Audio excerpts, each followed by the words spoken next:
അല്ലാതെ ഹൈക്കോടതിയുടെ വിധി നേരത്തെ ഉള്ള കാര്യം ഞങ്ങൾ ചൂണ്ടിക്കാണിച്ചാണ്. ഒരാളുടെ അനുവാദം ഇല്ലാതെ അയാളുടെ വ്യക്തിപരമായ ഡാറ്റ ചോർത്താൻ പാടില്ല. ഇത് വ്യാപകമായി സർക്കാർ ജീവനക്കാരുടെ, അധ്യാപകരുടെ എല്ലാവരുടെയും ഡേറ്റ മുഖ്യമന്ത്രിയുടെ ഓഫീസിൽ ചോർത്തിയിരിക്കുകയാണ്. മുഖ്യമന്ത്രിയുടെ ഓഫീസിലെ ഉത്തരവാദികളായ ആളുകൾക്കെതിരായി കേസെടുത്ത് അന്വേഷിക്കണം. ഡാറ്റ ചോർത്തൽ വലിയ കുറ്റകൃത്യമാണ്. എൻ്റെ വ്യക്തിപരമായ ഡാറ്റ ചോർത്തിയാൽ അത് ദുരുപയോഗം ചെയ്യപ്പെടാം പല രീതിയിൽ. ഇപ്പം സൈബർ ഫ്രോഡുകൾ കൂടി നടക്കുന്ന കാലമാണ്. മാത്രമല്ല, ഡാറ്റ വിൽപ്പനയ്ക്ക് വയ്ക്കും. വലിയ ഫാർമസ്യൂട്ടിക്കൽ കമ്പനികൾ ഉൾപ്പെടെയുള്ള ആളുകൾ കോടിക്കണക്കിന് രൂപയ്ക്കാണ് ഈ ഡേറ്റ വാങ്ങിക്കുന്നത്. ആ ഡേറ്റ ചോരാൻ പാടില്ല. ഡാറ്റ എന്ന് പറയുന്നത് വിലപ്പെട്ട സ്വത്താണ്. അതറിയാത്തവരാണോ മുഖ്യമന്ത്രിയുടെ ഓഫീസിലിരിക്കുന്നത്? CPM നേതൃത്വത്തിനും മുഖ്യമന്ത്രിക്കും പങ്കുണ്ട് ഈ ഡാറ്റ ചോർച്ചയിൽ. ഗൗരവതരമായൊരു കാര്യമാണ്. സ്പ്രിംഗ്ലറുമായി ബന്ധപ്പെട്ട് കോടതിയുടെ വിധിയുണ്ടായിരുന്നു ഇക്കാര്യത്തിൽ, ഗൗരവതരമായ വിധി നേരത്തെ. അതാണിപ്പോൾ കോടതി ചൂണ്ടിക്കാണിച്ചത്. ഗുരുതരമായ തെറ്റാണ്. ഒരു മെസ്സേജ് പോലും അയക്കാൻ പാടില്ല. ആ ഡേറ്റ പുറത്തുവിടാൻ പാടില്ല. ഡേറ്റയ്ക്ക് ഒരു സുരക്ഷിതത്വം ഉണ്ട്, ഡേറ്റ സെക്യൂരിറ്റി ഉണ്ട്. ഇവരൊക്കെ ഏത് കാലത്താണ് ജീവിക്കുന്നത്? ഇവരെല്ലാ ഔദ്യോഗിക സംവിധാനങ്ങളും ദുരുപയോഗപ്പെടുത്തുകയാണ്.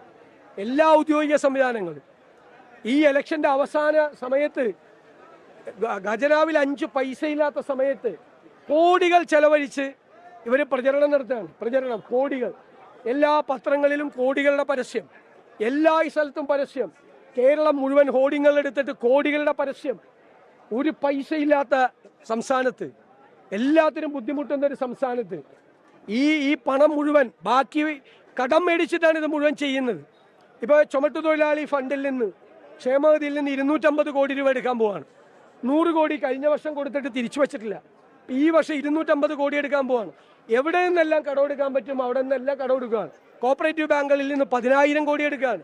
എന്നിട്ട് തെരഞ്ഞെടുപ്പിന്റെ പ്രചരണമാണ്. സർക്കാരിന്റെ പണം, ജനങ്ങളുടെ നികുതി പണം കൊണ്ട് ഇവർ ചെയ്യുന്നത്. അതിനെ ഞങ്ങൾ നിയമപരമായി നേരിടും, രാഷ്ട്രീയമായി നേരിടും.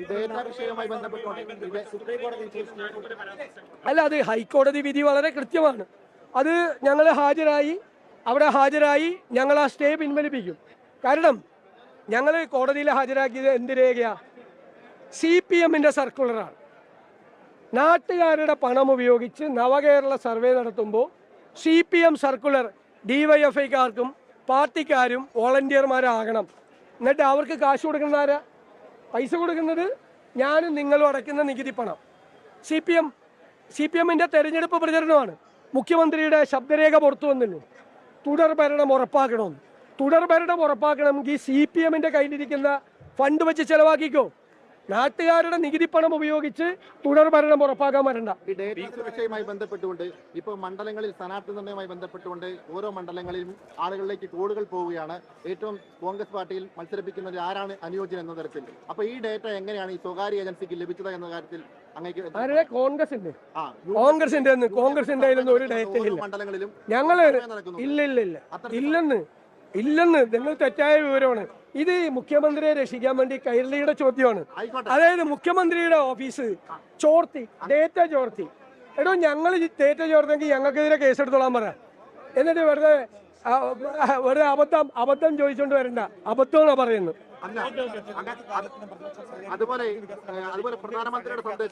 ഏത് വികസന പരിപാടിക്കാണ് ഞങ്ങൾ സഹകരിക്കാത്തത്? അതുകൂടി പറയാൻ പറ. ഞങ്ങൾ ആകെ ശക്തിയായി എതിർത്ത ഒരു പദ്ധതി ഏതാ? കേരയിൽ. അത് പോയില്ലേ? നടന്നില്ലല്ലോ. ഇനി മുഖ്യമന്ത്രി പാർട്ടി സെക്രട്ടറി എടുത്തപ്പോൾ എതിർത്ത പദ്ധതികൾ ഞങ്ങൾ പറയാം. വിഴിഞ്ഞം പദ്ധതി ഇപ്പൊ ക്രെഡിറ്റ് എടുക്കണ്ടല്ലോ മുഖ്യമന്ത്രി. 6,000 കോടി രൂപയുടെ റിയൽ എസ്റ്റേറ്റ് ആണെന്ന് പറഞ്ഞ ആളാണ് മുഖ്യമന്ത്രി. ഉമ്മൻചാണ്ടി അത് കൊണ്ടുവന്നപ്പോൾ ഇവരുടെ ദേശാഭിമാനി ലീഡ് വാർത്ത എഴുതിയത് കടൽ കൊള്ളയെന്നാണ്. ഇപ്പൊ കടൽ വിപ്ലവമായത്. കടൽ കൊള്ള എന്ന് പറഞ്ഞാൽ ഗെയില് ഇപ്പോൾ അവകാശപ്പെടുന്നുണ്ട് ഞങ്ങൾ ഗെയിൽ പൈപ്പ് ലൈൻ കൊണ്ടുവന്നു.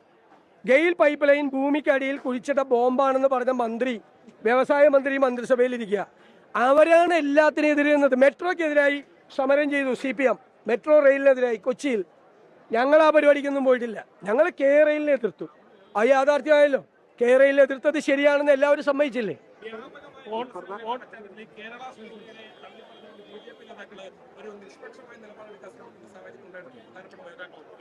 അല്ല, അത് നിരോധിക്കേണ്ടതാണ്. അത് മനഃപൂർവ്വമായി മതവിദ്വേഷവും കേരളത്തെ സംബന്ധിച്ചൊരു മോശം അഭിപ്രായവും രാജ്യത്തെല്ലാം ഉണ്ടാക്കാൻ മനഃപൂർവ്വം ചെയ്തിട്ടുള്ള കാര്യമാണ്.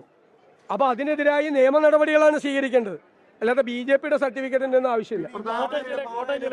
ദിയാനെ സംരക്ഷിക്കുന്നു കുറച്ച് സംസാരിച്ചിരുന്നു. കേരള കോൺഗ്രസ്സുകാർ ആരെങ്കിലും UDF-ലേക്ക് വരാൻ ഇനിയും സാധ്യതയുണ്ട്? ആ വിസ്മയം കേരള കോൺഗ്രസിൽ നിന്ന് അല്ലല്ല, അതൊക്കെ ഞാൻ വരുമ്പോഴുള്ള ഒരു ചോദ്യമാണ്. വിസ്മയം ഉണ്ടാകുമ്പോൾ അതാത് സമയത്ത് നിങ്ങളെ അറിയിക്കും. ഞാൻ നിങ്ങളെ അറിയിക്കാതെ വേറെ ആരോടും പറയില്ല. നിയമമന്ത്രി പറഞ്ഞത് വിജിലൻസ് കോടതിയേക്കാൾ സുപ്രീം കോടതിയേക്കാൾ വലുതൊന്നുമല്ല വിജിലൻസ് കോടതി എന്നാണ് സഭയിൽ രാവിലെ. അതാണ് നിയമമന്ത്രിയെ പോലെ ഒരാള് സർക്കാരിന് ഇഷ്ടമില്ലാത്ത വിധി വിജിലൻസ് കോടതി പറയുമ്പോൾ അതിനെ തള്ളി പറയാം. കോടതി എല്ലാ കോടതിയും ഒരുപോലെയാണ്, എല്ലാ കോടതിയും ഒരുപോലെയാണ്. തന്ത്രിയുടെ കേസിൽ ജാമ്യം അനുവദിച്ചുകൊണ്ടുള്ള കേസിൽ എന്താ പറഞ്ഞത്? ഒരു തെളിവിൻ്റെ കണിക പോലും ഇല്ലാതെ അദ്ദേഹത്തെ 40 ദിവസം ജയിലിലാക്കിയെന്ന് പറഞ്ഞു ഇല്ലേ? ആ ജഡ്ജ്മെന്റിനെ നിയമമന്ത്രി തള്ളി പറഞ്ഞല്ലോ. നിയമമന്ത്രിക്ക് എന്താ അധികാരം ആ ജഡ്ജ്മെന്റിനെ തള്ളി പറയാൻ? നിയമമന്ത്രി എന്ന് പറഞ്ഞാൽ ഇല്ലാത്ത അധികാരമൊന്നും അദ്ദേഹം ഉപയോഗിക്കണ്ട.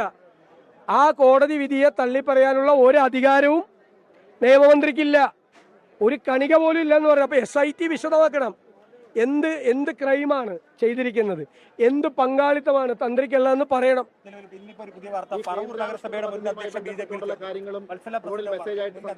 അവർ നേരത്തെ പോയതാണ്, 6 കൊല്ലം മുമ്പ് പോയത്. 6 കൊല്ലം മുമ്പ് പോയതാണ്, ഇപ്പൊ പോയതല്ല. കോട്ടയം ജില്ലയിൽ UDF-ന്റെ ജോസഫ് ഗ്രൂപ്പായിട്ടുള്ള ചർച്ചയിൽ പോസിറ്റീവ് ആണോ? സീറ്റുകൾ വിട്ടുതരാൻ അല്ല, ചർച്ചകൾ തീരുമ്പോ നിങ്ങളെ അറിയിക്കും, ആദ്യം നിങ്ങളെ. അത് ഞാൻ വാക്ക് തരിക.